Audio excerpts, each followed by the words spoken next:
బౌద్ధం సామ్రాజ్యపరంగా రాజకీయంగా ఎక్కడ విఫలమైందో ఆలోచించారు. బుద్ధుడు చెప్పిన చాలా గొప్ప సిద్ధాంతం. పట్టుకో 10 మంది 25 మంది చెప్పిన మతం మార్పిడి అయిపోతుంది. మొత్తం వైదిక ధర్మం అంతా పోయి బౌద్ధంలో గడిపోయింది. వెళ్ళిపోవడం కూడా బెంగ కాదు. రాజులు కూడా యుద్ధాలు మానేశారు. శత్రువులు ఆక్రమించుకుంటున్నారు భారతదేశాన్ని. బౌద్ధం కారణంగానే భారతదేశం పరాయి వాళ్ళ పాలైంది. హిందూ ధర్మం ప్రకారం దెబ్బ కొట్టేయడమే, అహింస సమస్య లేదు.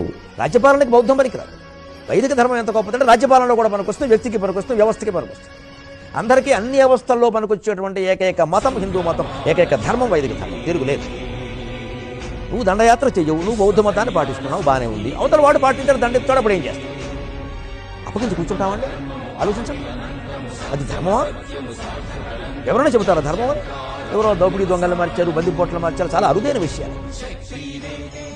నిత్యము వర్తించవు. శిక్ష పడి తీరవలసింది, యుద్ధం చేసి తీరవలసింది. శాంతి లేని శాతవాహన సామ్రాజ్యంలో మేము ఉండలేము. మీరు కడుపున మోసింది మనిషిని కాదు, మారణ హోమాన్ని. మీరు పెంచింది మహారాజును కాదు, మహాయుద్ధాన్ని.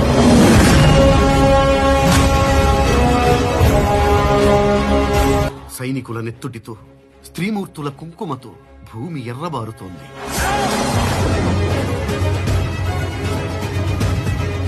ఏమిటి రాజ్యకాంక్ష? ఎందుకీ రక్త పిపాస? అది రాజధర్మం. ఏమిటి రాజధర్మం? ధర్మరక్షణ.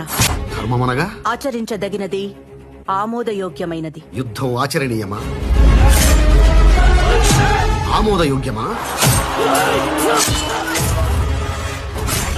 అమరావతి శాంతికి ఆలవాలమని, భావితరాలకు బౌద్ధారామంగా ప్రసిద్ధమవ్వాలని ఇక్కడ ఉంటున్నాం. ఇక ఉండలేం. సెలవిప్పించండి. ఈ ప్రతి ప్రశ్నకు సమాధానం దొరుకుతుంది. నా బిడ్డ వచ్చే వరకు వేచి ఉండండి.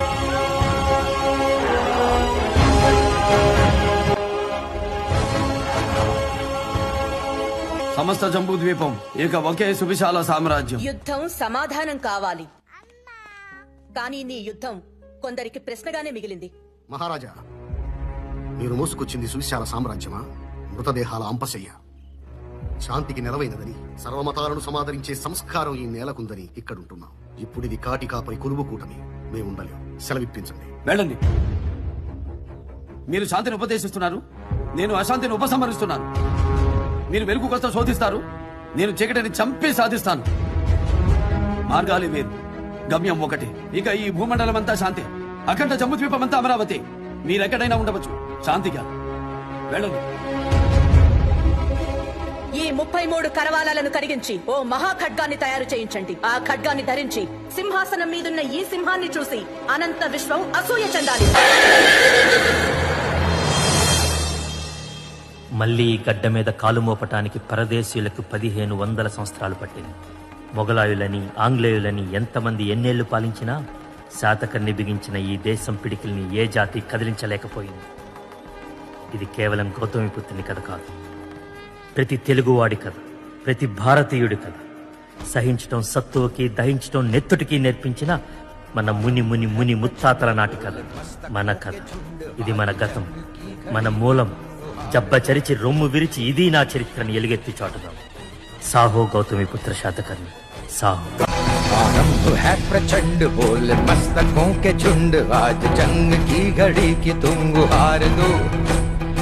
आन बान शान या की जान का हो दान, आज एक धनुष के बाण पे उतार दो। आरंभ है